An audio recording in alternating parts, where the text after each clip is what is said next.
Hello, everyone. Well, first of all, I have to apologize because it's been 2 weeks. I skipped 2 weeks that I was supposed to be doing these lives and reading a chapter of my book, Losing Sight of the Shore, How to Live on a Boat Without Killing Your Family. I had made the commitment to do this every noon at Mountain Standard Time every Tuesday. And then I went to a writers' conference in Spain, Sevilla, and then my daughter and my husband joined me there because it happened to be spring break from the Naval Academy. So I skipped 2 full weeks. I thought that I was going to pre-record them and have them air while I was gone, but that didn't happen. So first of all, apologies. But I'm back and I'm going to read a chapter of my book. So if you're new here, my name is Rosa Linda Román, and I did write this book. It's about living on a sailing catamaran with my family. We lived on two different boats. The Dawn Treader was the most recent one, Lagoon 450 sailing catamaran, which you can see right there on the back of this book. That's Dawn Treader. And then we also lived on another boat when two of my kids, I had only two kids then, were 2 and 4. But now we live on land in New Mexico, so I'm reliving my adventures by reading the book that I published about this. This is a picture on the front of my 3 kids and my dog. We still have that dog, Nala, and these 3 kids, we still have them too, although one of them is off to the Naval Academy. So they're a lot older than they are in this picture. All right, so without further ado, let's get started on this chapter. This is Losing Sight of the Shore, Chapter 8, Water Woes. Human mothers have a natural instinct, a kind of sixth sense, which connects us to our children in invisible, inexplicable ways. You may have experienced this with your own mother when she just knew that you had done something wrong, even though there was no obvious evidence of this fact. It is uncanny, a bit creepy sometimes, and probably the very superpower that has historically helped keep our species alive, despite our children's lack of frontal lobe development. My mom's sense was signaling red alert in the middle of the night last night. I was sound asleep at my Theo's house in the mountains of Lares, Puerto Rico, when I felt it. We are here for Thanksgiving and a double wedding for my cousins, and with all the socializing, air mattresses, and cacophony of coquille singing, I hadn't gotten a good night's sleep in days. I was sleeping hard when I felt a glitch in the matrix and suddenly opened my eyes. There was Ahava standing by my bedside. She hadn't touched me or anything. She was just watching me with a panicked expression on her face. "What's wrong?" I asked. "Nothing," she lied. Something, I knew. I flooded the house. Honestly, I immediately assumed she was just overreacting in that way that only a teenager can, when they think that someone may judge something they did as not cool or embarrassing. Maybe she spilled some water on the floor or something silly like that. Still, I got out of bed, if only to alleviate her fears. As I stepped out of the bedroom and into the hallway, my feet were suddenly in a massive puddle. She actually flooded the house. Apparently, as she showered, she noticed the drain started backing up. This didn't seem like a big deal because the shower wasn't filling up much at all. What she didn't realize was that there was no ledge at the edge of the bath area to contain the water, and the floor slants in the wrong direction. The reason it wasn't collecting in the shower was because it was flowing under the curtain, into the bathroom, under the door, and out toward the rest of the house. "It's in his room," she cried. "What do you mean?" I asked, still in a sleep fog. "The water went under the door into Theo's room, and his door is locked, so I can't get in to dry it." This got me fully awake. As I surveyed the scene, it was obvious she had been trying to fix the problem herself for some time. Every towel in the house was strewn, soaking wet, around the bathroom and hallway. She had used at least 10 full-sized bath towels. It was crazy how much water still covered the floors. Looking at the mess, I couldn't help but think, I guess you didn't take a boat shower. Code for the super short showers you take on a boat to conserve as much water as possible. In the months since we had moved off of the Dawn Treader, I have noticed how lax we've all become in this area as showers have gotten longer and longer, using more and more water. There was no doubt with the amount of water on the floor that she did not take a boat shower. But I knew better than to say any of that to my very stressed out daughter at that moment. Instead, I said, "Well, at least it didn't happen on a boat." "On a boat, there would be a bilge," she said. Ah, my sweet little boat baby. She was absolutely right. On a boat, the water would have drained down into the belly of the boat, where it would have triggered an alarm, which would have turned on this amazing machine called the bilge pump, which automatically pumps any water out of the boat. But we didn't have a bilge in my Tio's house, so we spent the next 2 hours squeezing out towels and sopping up the deluge. The most stressful part was slowly trying to push towels under his door to soak up the water that had gone under it without bumping the door and waking him up. Each towel we pulled out brought with it a little wave of water, proof that there was still a puddle on the other side of the door. We did this over and over again, hoping it would stop.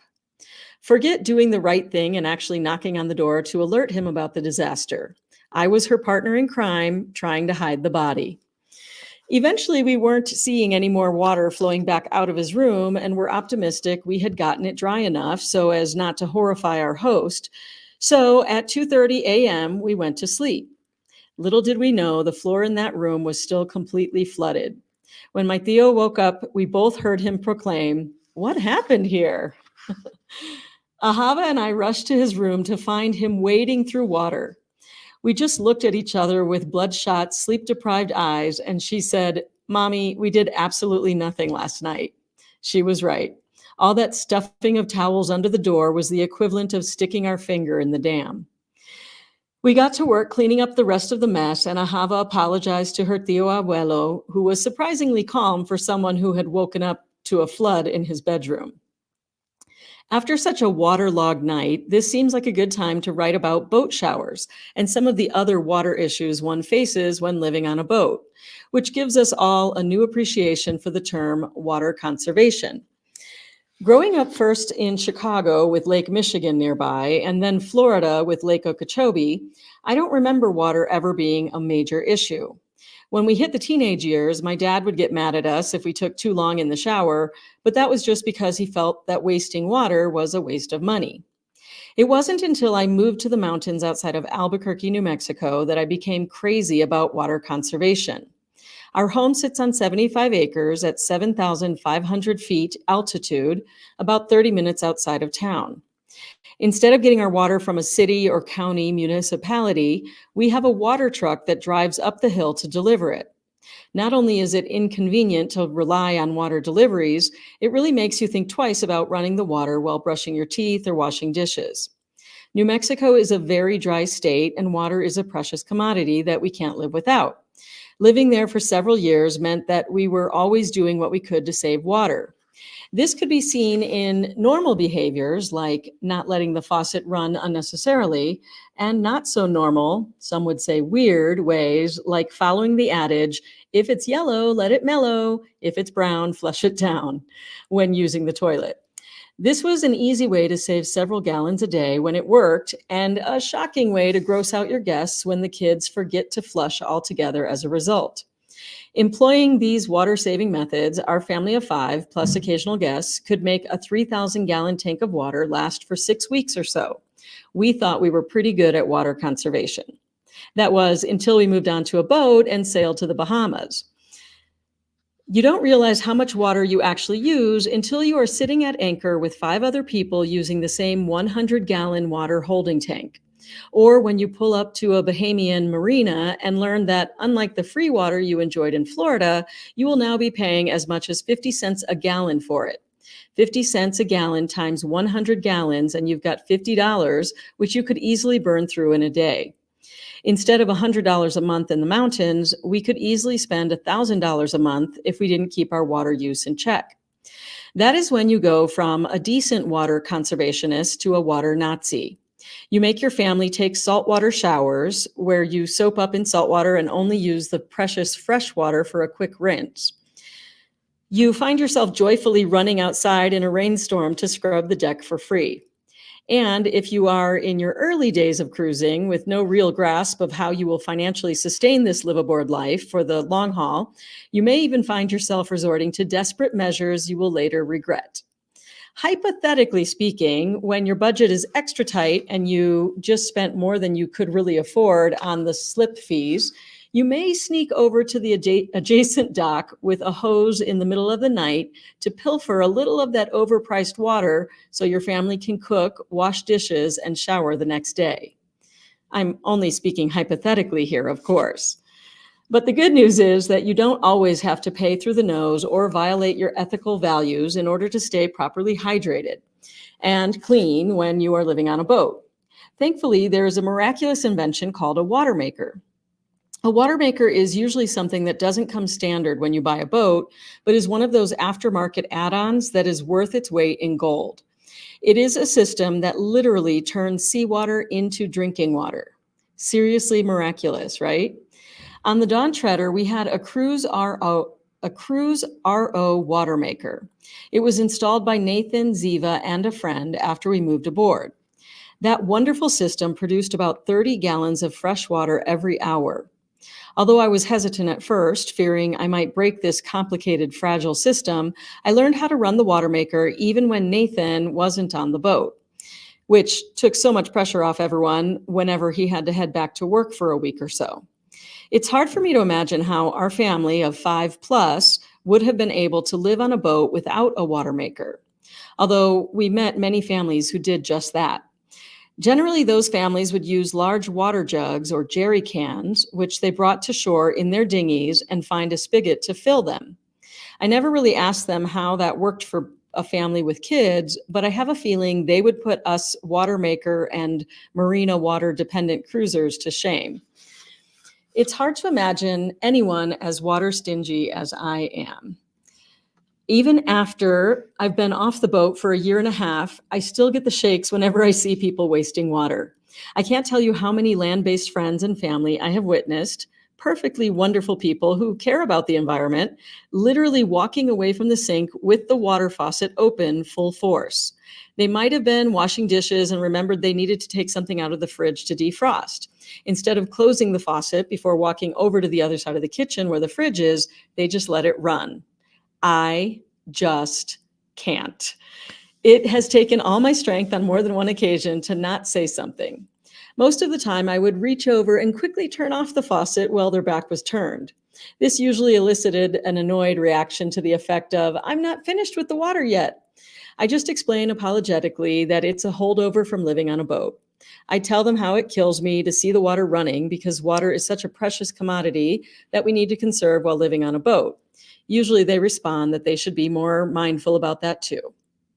Back here on land, I'm keenly aware of how easy it is to become lax on water conservation when we don't see any tangible consequence. On a boat, the consequences are clear and immediate. If we use too much water, we have to haul it jug by jug in the dinghy or wait for hours while we make more. Well, there are lots of great discussions going on in the world relating to climate change and taking personal responsibility for our emissions. People who move from houses to boats are forced to reduce their own environmental footprints one shower at a time. And that is chapter 8 of Losing Sight of the Shore, How to Live on a Boat Without Killing Your Family. I hope you enjoyed that chapter. I am here and I see somebody is here live with me. So feel free to put a comment in and I will be able to see it here live in the studio. But let me just kind of tell you, I'm probably going to record next week. So I'll just air it same time, noon on Tuesdays, Mountain Standard Time. Actually, it's Mountain Daylight Time right now. And I just like to read a chapter a week of this book because it keeps me accountable. I also wanted to mention that I am really actively, I went to that writers conference in Sevilla, in Spain, and I have been really actively writing like crazy. I'm working on a series of novels, actually. I've already finished one of the novellas, and I've got 2 novels that I'm writing. The character is a television news reporter, shocking, like my old career. And It's a lot of fun. I'm really enjoying it. So I hope you'll follow me along for the ride. And if you want to see more of my writing, you can look in the show notes, and I have a link to my Substack, which is where I share more kind of the loose writing. And I also share the written version of these chapters in my Substack. So I hope you enjoyed this, and I hope I have more to share with you about my writing journey in the coming weeks and months. Thanks for checking out my live stream. I'm Rosa Linda Román. See you later. Bye.